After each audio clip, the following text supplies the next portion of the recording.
어둠을 비추는 한 줄기 구원의 빛이라는 제목으로 오늘 말씀을 전하겠습니다. 제가 왜 이렇게 제목을 붙였는가 하면, 여러분 지난주에 사사기 말씀 들으셨죠? 들은 거 맞죠? 네. 사사기 말씀 참 어둡습니다. 사사기 9절에 첫 페이지 띄워보시면 사사기 마지막 9절이 이렇게 끝나죠. 같이 한번 읽어볼까요? 그때 이스라엘에 왕이 없으므로 사람이 각기 소견에 오른 대로 행하여 했더라. 영적 암흑기를 보여주는 말이죠. 자기 소견에 오른 대로 행한, 절대적인 진리가 없는 그 시대, 하나님을 잃어버린 시대, 거룩을 잃어버린 시대였다는 것이죠.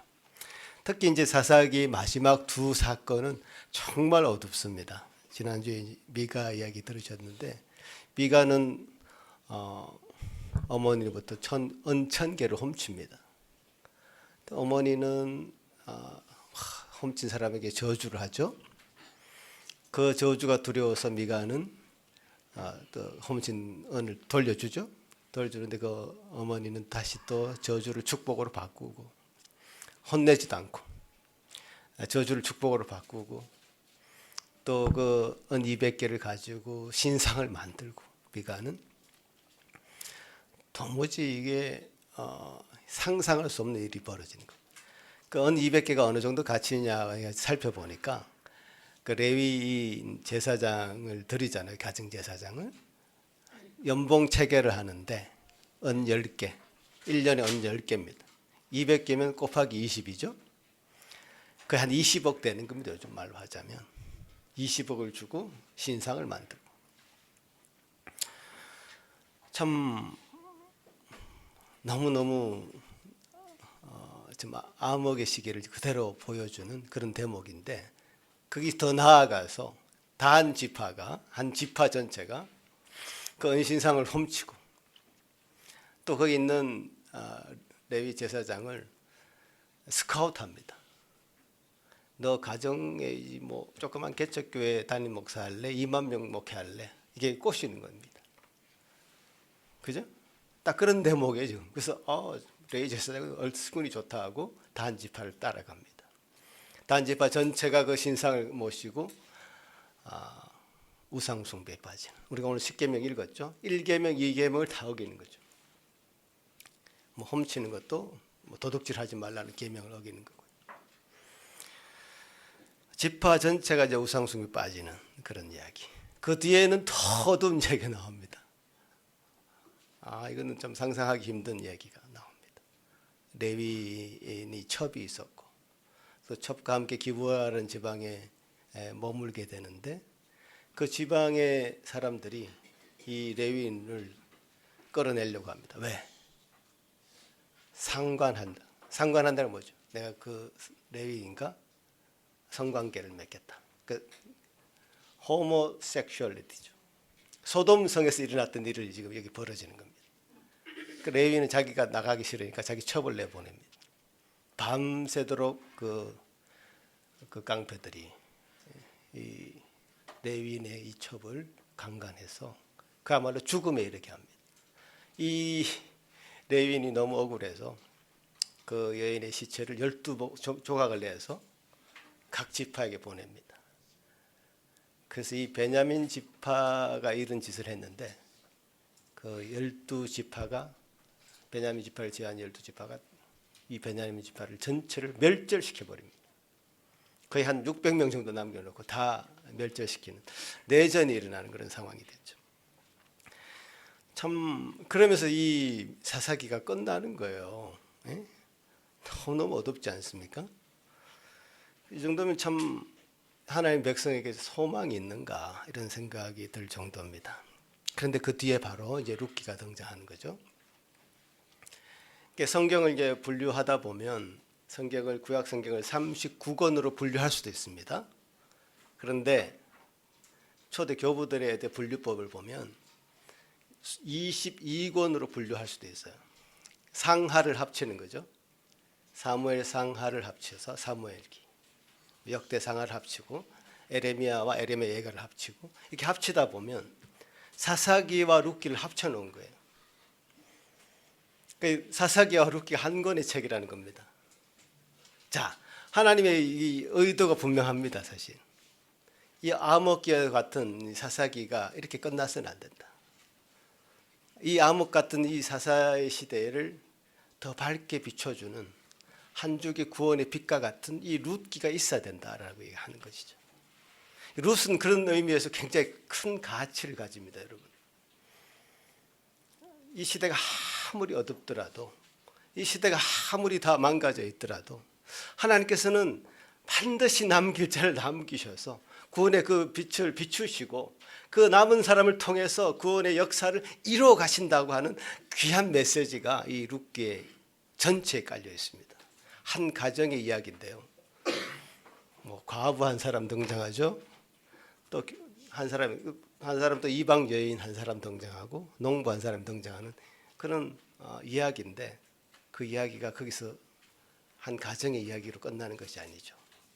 하나님의 구원의 역사가 이 한 가정을 통해서 어떻게 이어져 가는가라는 것을 이 룻기를 통해서 여러분 발견할 수 있다면 정말 귀한 말씀이 되겠습니다. 말씀 듣고 싶으시죠? 예, 그렇게 이야기를 한번 해보겠습니다. 룻기는 기근으로 시작하죠. 이스라엘 베들레헴 땅에 그 기근이 찾아온 겁니다. 제가 참고로 말씀드리자면 룻기가 사사기에 비해 역사적으로 이어지는 내용은 아닙니다. 제가 역사를 따져보니까 그렇지 않더라고요. 나중에 그 이유를 설명해 드릴게요. 어쨌든 자사가 다스리던 그 시대에 기근이 찾아왔죠. 베들레헴이라는 동네는 그야말로 베들레헴의 이름이 뜻이 있습니다. 이스라엘의 지방에 그리고 이스라엘 나라 사람들의 그 이름에는 다 뜻이 있습니다. 우리도 뜻이 있잖아요, 그죠? 다 뜻이 있는데 엘리멜렉, 하나님 나의 왕이시다 이런 뜻. 그러니까 엘리멜렉이라는 사람이 그렇게 하나님을 섬기는 사람이 있는데 베들레헴 지방의 베들레헴 뜻이 떡집이라는 뜻. 그러니까 떡이 얼마나 많았으면 풍성했으면 그렇게 지었겠습니까?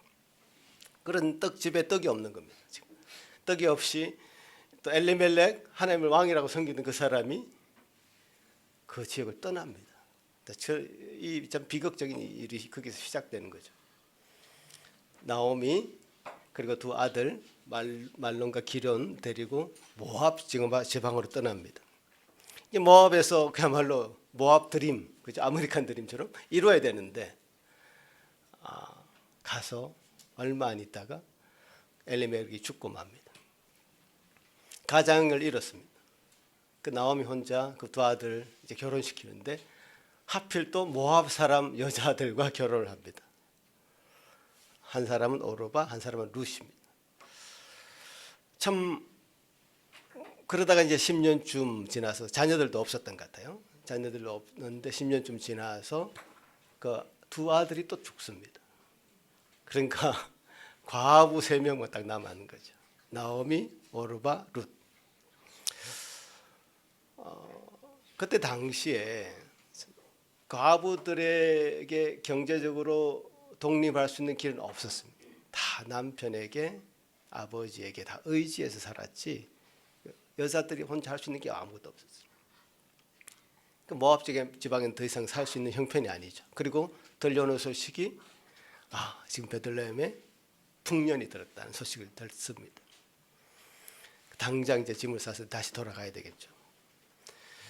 자, 돌아가려고 하니까 이 결혼한 뒤에 남편을 잃어버린 두 며느리가 생각이 나는 거죠. 나오미 입장에서는 이 나오미는 이 오르바나 룻을 모압 지방의 사람이니 자기 친정에 돌아가서 뭐 결혼도 다시 할 수 있을 것이고 이스라엘에 돌아가는 것은 이 과부 3명이 돌아가는 것은 정말 보기가 좋지 않다 생각을 했던 것 같아요.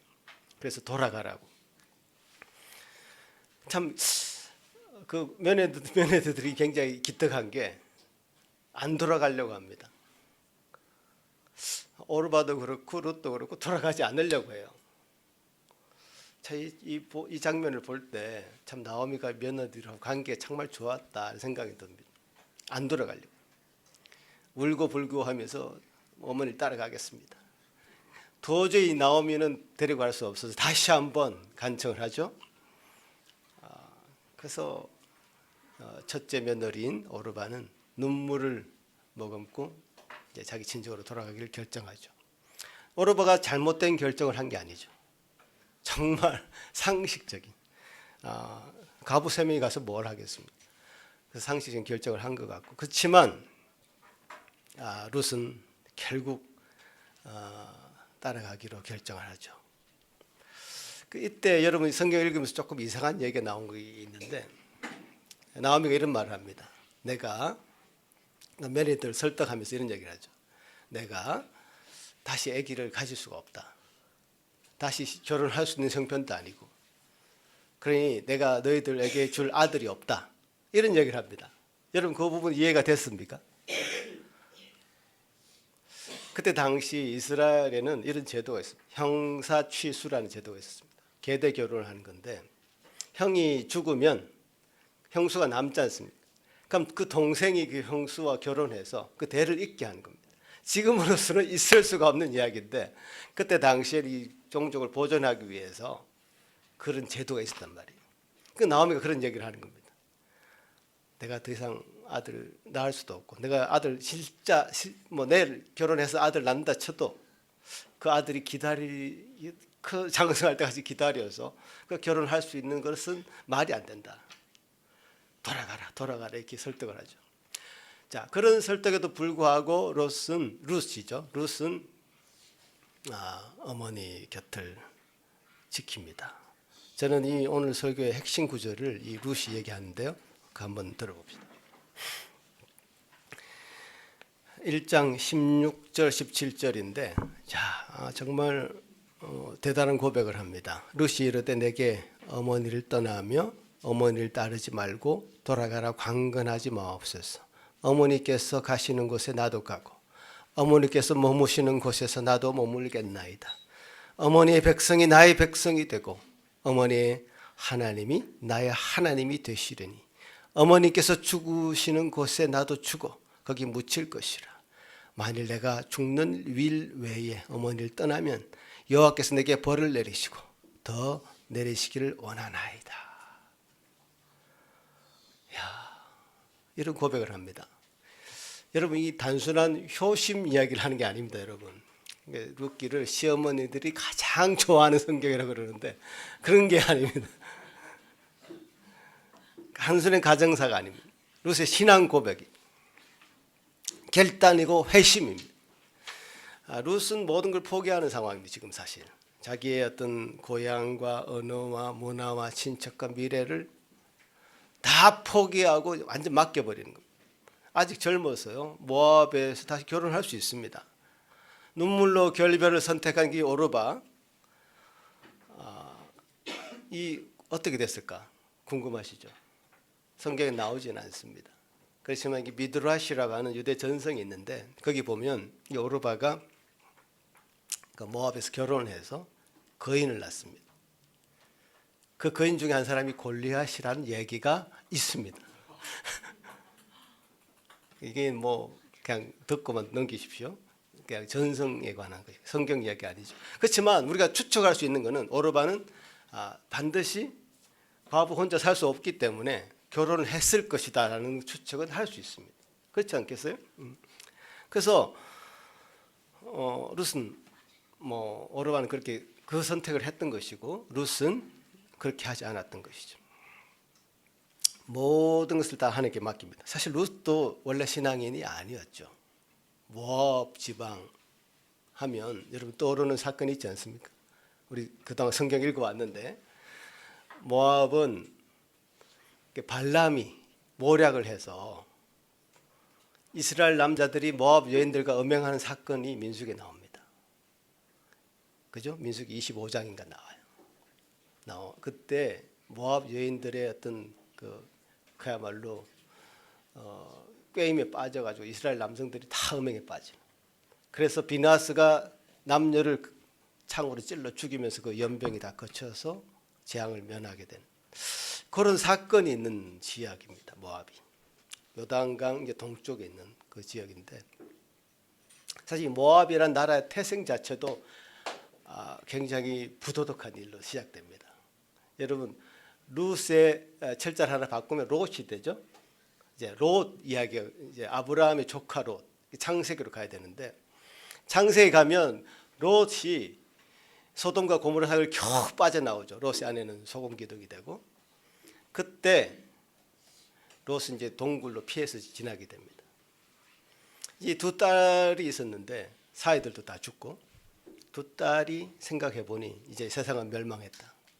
이제 우리 대를 이을 사람은 없다 해서 아버지에게 억지로 술을 먹여서 첫째 딸과 둘째 딸이 하룻밤 사이에, 하룻밤 간격으로 들어가서 아버지를 통해서 임신을 하게 됩니다. 그 한 민족이 암몬이고 한 민족이 모압이에요. 그 태생 자체가 굉장히 지금 모압 지방 사람들이 그렇게 이스라엘과 적대적인 관계를 이렇게 갖게 되고, 광야 시대 때 굉장히 이스라엘을 괴롭히는 민족으로 등장합니다. 자, 이런 시대에 살았던 롯이 신앙이 있었을까요? 없었겠죠. 당연히 없습니다. 이스라엘 기근이 닥쳐서 사실 엘리멜렉이 또 나오미가 이방 땅으로 옮긴 것, 또 모압 여인들을 며느리로 맞이한 것을 볼 때 이 엘리멜렉 집안도 약간 신앙이 흔들렸던 것 같습니다. 그러나 하나님께서 철저한 심판을 내리시죠. 그래서 나오미가 하나님을 다시금 바라보게 되는 그 신앙을 회복하게 되는 것 같아요. 그러면서 나오미가 룻에게 전도를 한 것 같습니다. 그 내용은 나오지는 않지만 그런 신앙을 갖게 된 배경에는 나오미가 있었을 것입니다. 나오미가 그랬겠죠. 이 땅에서 우리가 살 길은 없다. 그렇지만 하나님의 나라, 우리 고향으로 돌아가면 그래도 가부들이 살 길이 있다. 하나님 나라에 대한 소망을 롯에게 심어줬을 것이고, 롯은 그 신앙을 붙잡은 것입니다. 자, 이 두 여인이 이제 드디어 이제 베들레헴으로 돌아오죠. 나옴이라는 이름이 기쁨이란 뜻이었는데, 사람들이 10년 만에 돌아온 그 나오미를 보면서 야, 나오미가 왔다, 나오미가 왔다. 사람들이 막 수근수근됩니다. 나오미는 스스로 나오미라 부르지 말라. 나는 기쁨이 아니다. 나를 마라라고 부르라. 마라는 쓰다라는 뜻이죠. 쓰다. 나는 쓴 인생을 살았다. 그렇지만 그것은 전능자가 내게 해준 일이다. 신앙이 있는 사람의 어떤 태도죠. 나오미는 끝이라고 생각하지 않고 하나님이 다른 시작을 준비하고 있을 것이라는 믿음으로 다시 베들레헴으로 왔습니다. 우리 보통 하나님의 사람들의 어떤 역사를 성공으로만 찾기 쉬운데 그렇지 않습니다. 실패의 자리에 처절하게 낮아진 그 자리에 하나님 일하십니다. 모든 것이 무너진 그 순간에도 하나님은 반드시 나오미와 같은 룻과 같은 사람을 남기십니다. 남겨서 언제나 그 남은 자를 통해서 일하시는 하나님, 그 하나님 우리가 믿어야 합니다. 아멘. 자, 그 뒤에 이제 베들레헴으로 다시 돌아왔습니다. 떡집에 다시 돌아왔습니다. 떡집에 다시 돌아온 게 이제 2장부터 시작되죠. 가부 두 사람이 살기에는 그래도 이스라엘이라고 하지만 넉넉지 않습니다. 그래도 그때 당시에 그 밭에 가면 레위기에 보면 그런 이야기 나옵니다. 레위기 밭에 일꾼들이 소출을 하고 나서 타작을 하고 곡식 베고 나서 남는 이삭을 줍도록 하는 그런 제도가 있었기 때문에 룻은 당장 오자마자 생계를 위해서 이삭을 주우러 나갑니다. 그때 이렇게 성경 말하는데 우연히 보아스의 밭에 이르렀더라. 우연히. 저는 이 우연이라는 말에 착 꽂혔는데 그 다음 보시면 우연이란 이 말, 이 뜻이 뭐 여러분 잘 아시죠? 우연히 뭐 마주쳤다. 뜻밖의 일어난 어떤 사건을 얘기하죠. 미크레하라고 하는 히브리어인데요. 그러니까 이 히브리어 원문적으로 이 우연이라는 말을 굉장히 의도적으로 위치하고 있다는 겁니다. 의도적으로. 그러니까 이렇게 이 저자가 과연 정말 우연이라고 말하는 걸까? 이 글을 쓰는 저자 입장에서는 이것이 우연이 아니라는 것을 알고 있습니다. 여러분도 우연이 아니라는 걸 알고 있죠. 우연히 보아스를 만났을까? 아니라는 거예요. 우연이라는 말을 강조함으로써 사람들이 보기에는 우연인 것처럼 보였다. 하지만 실제로는 하나님의 섭리가 작용하고 있음을 암시하고 있는 겁니다. 인간에는 그래 보이죠. 모든 게 우연히 일어난 만남. 우연히 갔더니 그 사람이 거기 있었고 그 밭이 거기 있었고. 그러니까 자꾸 롯이라 그러는데 룻기 전체의 관점에서 이 우연한 만남 이것은 굉장히 중요한 하나님의 섭리 안에 있는 일이었습니다. 이 룻기 전체의 내용을 보면 어떤 기적적인 일들이 일어나지 않습니다. 여기서 뭐 기적적으로 나오미 집에 살이 막 보리가 떨어졌다든지 계속 포도 계속 나오는 독이 있다든지 그러지 않습니다. 이 우연과 우연이 연결되는 그런 사건들만 있습니다. 뭐 홍해도 갈라지지 않고 하늘에서 불이 떨어지지도 않고 천사도 나타나지 않습니다. 우연한 만남, 일상적인 사건, 어떤 평범한 선택들만 있습니다. 하나님의 어떤 기적적인 역사라는 게 이 룻기에는 없습니다. 그래서 룻기를 흔히 하나님의 숨겨진 섭리의 책이다 이렇게 불리기도 합니다. 그래서 섭리의 책. 그래서 이 원어의 뉘앙스를 한 문장으로 정리하자면 내가 여기 적어놓은 것 같습니다. 문자적으로는 우연한 일, 뜻밖의 일이라는 사건을 의미하지만 룻기 문맥에서는 사람의 눈에는 우연처럼 보이지만 실제로는 하나님의 섭리 아래에 있는 사건이라는 역설적인 의미를 전달하는 표현으로 이해가 된다. 그렇죠? 룻에게는 우연했지만 다 하나님의 계획이 있었던 것이죠. 그러니까 보아스를 만난 것은 참으로 하나님의 인도하심이었고 그것이 기적이었고 그것이 섭리였던 것이죠. 그와 마찬가지로 저와 여러분이 만난 것도 우연히 만났습니까? 여러분 서로가 만난 것이, 부부가 만난 것이, 가정이 만난 것이, 이렇게 교회 공동체에서 만난 것이 우연으로 된 거라고 생각하십니까? 절대 그렇지 않습니다. 하나님의 일하심과 섭리가 그 가운데 작동하고 있습니다. 그것을 믿어야 됩니다. 보아스는 대주주이면서도 참으로 신앙이 좋고 인품이 훌륭한 사람이었습니다. 소장농들에게 하나님 여호와께서 함께 하시기를 원한다고 축복하고 그 소장농들도 주인에게 인사하는 모습이 성경에 그대로 기록이 됩니다. 보아스의 밭에 온 한 소녀가 눈에 띕니다. 보아스의 눈에. 종에게 묻습니다. 저 소녀가 누군가? 저 소녀가 모압에서 온 이방인인데 시어머니를 따라서까지 왔답니다. 하인들이 이 룻에 대해서 굉장히 자세하게 알려줍니다. 그 룻이 보면요, 되게 담대한 게 있어요. 원래 레위기에는 소장농들이 일꾼들이 다 빠지고 난 다음에 들어가서 이삭을 줍는 게 법이거든요. 그 법을 잘 지키는 사람도 없었지만 이 보아스는 지키는 거예요, 사실. 근데 룻은 그 일꾼들의 그 뒤를 졸졸졸 따라다니면서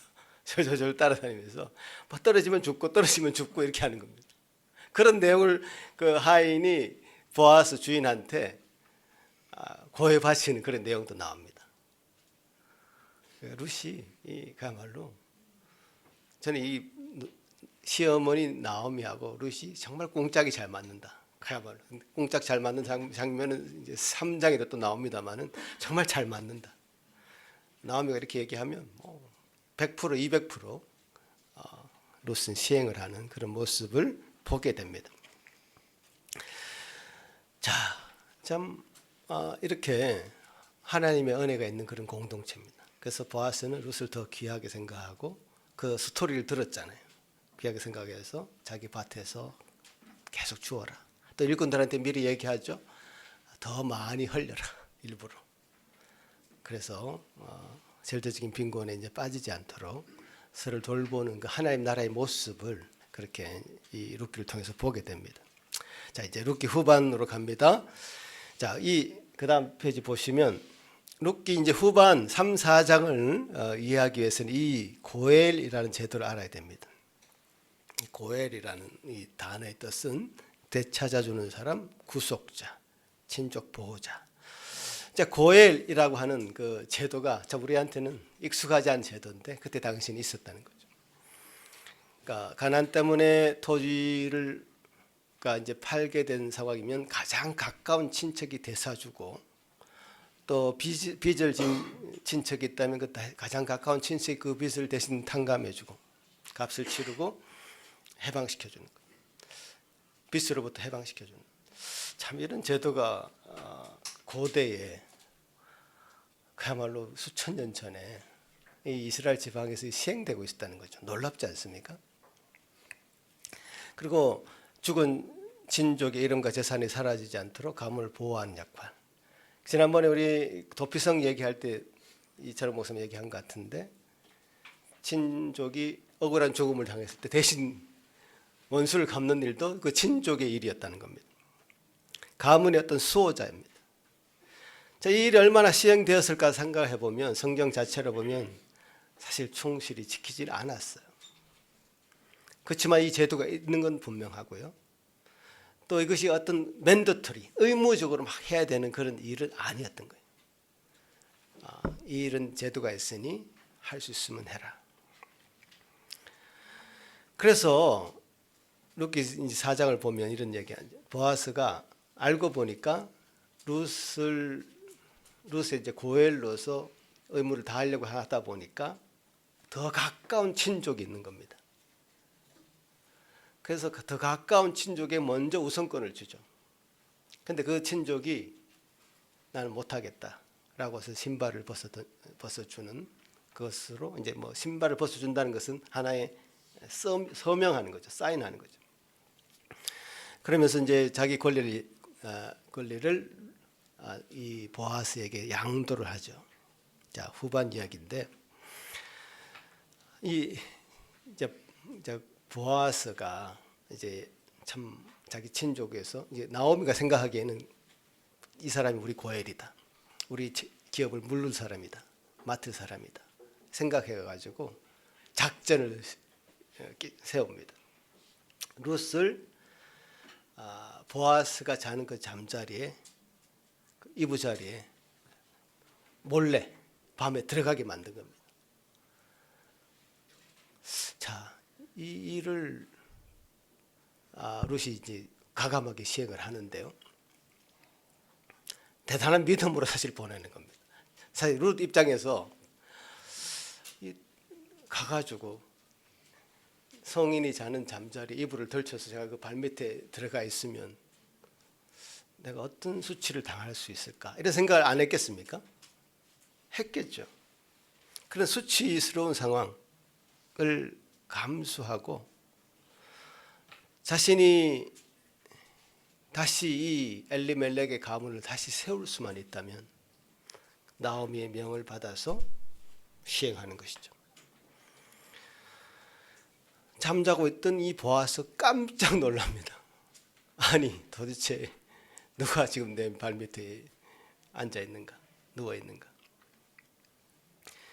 참 이 보아스가 어떤 선택을 했을까? 이 내쫓을 수도 있고 받아들일 수도 있는 그 상황은 이 보아스의 선택권에 달려 있는 것이죠. 잠자리에 찾아 들어온 룻을 바라보는 이 보아스, 어떤 마음이었을까? 받아들였을까? 혼내서 쫓아냈을까? 성경을 같이 한번 보시죠. 아니, 그 앞에. 이게 이제 보아스와 룻이 한 이부자리에 있으면서 하는 이야기입니다. 밤중에 그가 놀라 몸을 돌이켜 본즉 한 여인이 자기 발치에 누워 있는지라. 이르되 내가 누구냐 하니 대답하되 나는 당신의 여종 룻이오니 당신의 옷자락을 펴 당신의 여종을 덮으소서. 이는 당신이 기업을 물을 자가 됨이니이다 하니. 그가 이르되 내 딸아 여호와께서 내게 복 주시길 원하노라. 내가 가난하건 부하건 젊은 자를 따르지 아니하였으니 내가 베푼 인애가 처음보다 나중이 더하도다.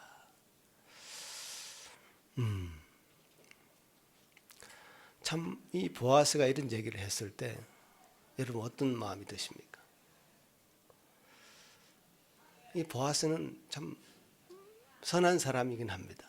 그냥 단순히 선한 사람이 아니에요. 보아스는 이 맥락으로 봤을 때 장차 오실 예수 그리스도를 예표하는 그림자 역할을 하는 사람이죠. 우리 모두는 영적으로 룻과도 같은 사람들이죠. 가난하죠. 소망이 없죠. 스스로 구원할 수 없죠. 보아스가 쫓아내면 쫓김을 당할 수밖에 없는 그런 가련한 처지에 있는 그 룻과도 같은 것입니다. 그런데 이 상황에서 보아스는 그 고엘의 의무를 다하는 것입니다. 보아스가 룻의 그 기업 물을 자, 그 고엘의 의무를 다한다는 것은 자기 희생을 의미합니다. 왜냐하면 법적으로 보아스는 이제 엘리멜렉의 가문의 대를 이어주는 그런 역할만 할 뿐입니다. 다 잃어버리고 망해버린 가문의 대를 잇기 위해서 희생하지 않으면 이런 일은 일어나지 않습니다. 마치 누구와 같습니까? 소망이 없고 잃어버린 백성을 위해서 하나님의 그 독생자의 그 지위를 버리시고 이 땅에 오신 예수 그리스도의 모습을 보는 것과 같습니다. 예수님께서 우리를 위해 값을 지불하신 것이죠. 우리를 품으신 것이죠. 그러면서 우리를 회복시키셨습니다. 보아스는 그야말로 장차 오실 메시아 예수님을 모형적으로 그리고 있는 것이죠. 실제로 이 보아스가 룻을 통해서 낳은 자녀가 오벳이고요. 오벳은 다윗의 할아버지가 됩니다. 그러니까 다윗의 자손으로 누가 태어납니까? 예수 그리스도가 태어납니다. 이 놀라운 이 하나님의 섭리가 룻이 보아스를 우연히 만난 것으로 시작하는 겁니다. 우연이 아니었던 거죠. 하나님의 섭리가 작동하고 있었던 것입니다. 제가 이 예수님의 족보를 보면서 한 가지 더 놀라운 사실을 보게 됐는데 마태복음을 한번 볼까요? 그 다음 마태복음 1장인데요. 같이 한번 읽어봅시다. 시작.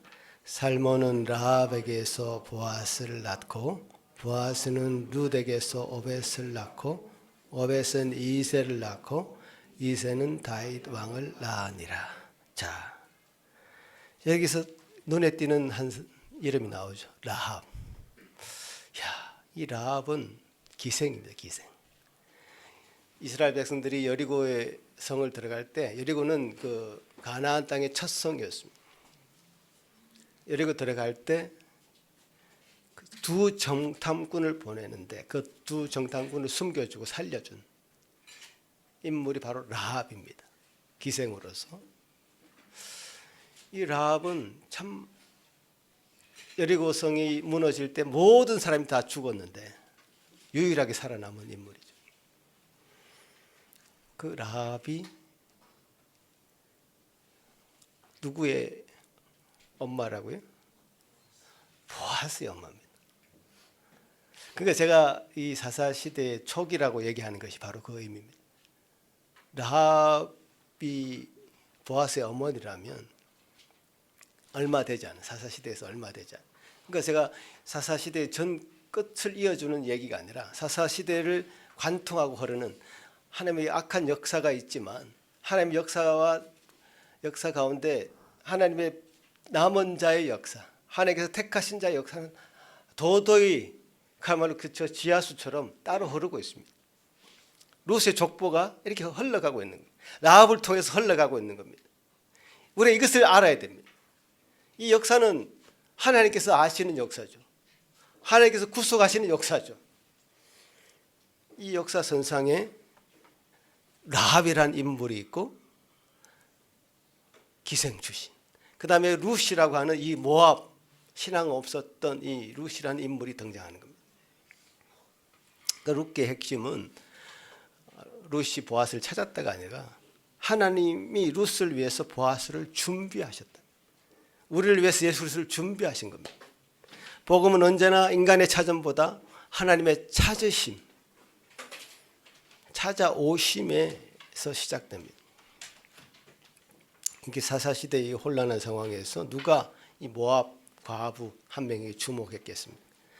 베들레헴의 이 작은 가정에 주목했겠습니까? 작은 가정에서 일어난 일이잖아요. 그러나 하나님은 바로 그곳에서 메시아의 사역을 준비하고 있었던 겁니다. 하나님이 이 룻의 나오미의 그 눈물을 기억하고 있었던 것이죠. 사람들은 전쟁을 주목했지만 하나님은 한 여인의 믿음을 사용하신 것입니다. 이것이 하나님의 방식입니다. 세상 사람들은 강한 사람을 찾습니다. 강한 방식을 택합니다. 그러나 하나님은 신실한 사람을 택합니다. 하나님 앞에 신실한, 남아있는 가련한 처지의 룻을 찾으시는 것이죠. 그 남은 자를 통해서 구원의 역사를 이루어 가시는 겁니다.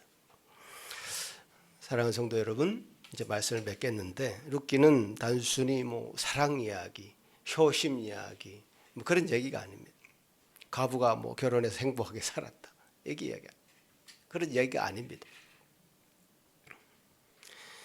성경은 하나님의 역사를 나타내는 것이고요. 룻기를 통해서 이렇게 얘기합니다. 세상이 아무리 어두워도, 세상이 정말 지금 전쟁으로 사람들이 이런 시대를 우리가 과거의 역사를 더듬어 보면 1차 세계대전 전이나 2차 세계대전 전 그런 상황과 일치한다고 사람들은 지금 생각하고 있습니다. 굉장히 지금 약육강식의 열강의 어떤 그 각축적이 되고 있는 이 국제 정세와 성공을 위해서 달려가는 많은 사람들의 개개인의 모습들을 볼 때 참 이 시대로는 우리에게 소망이 없다라는 생각을 하게 되는 그때에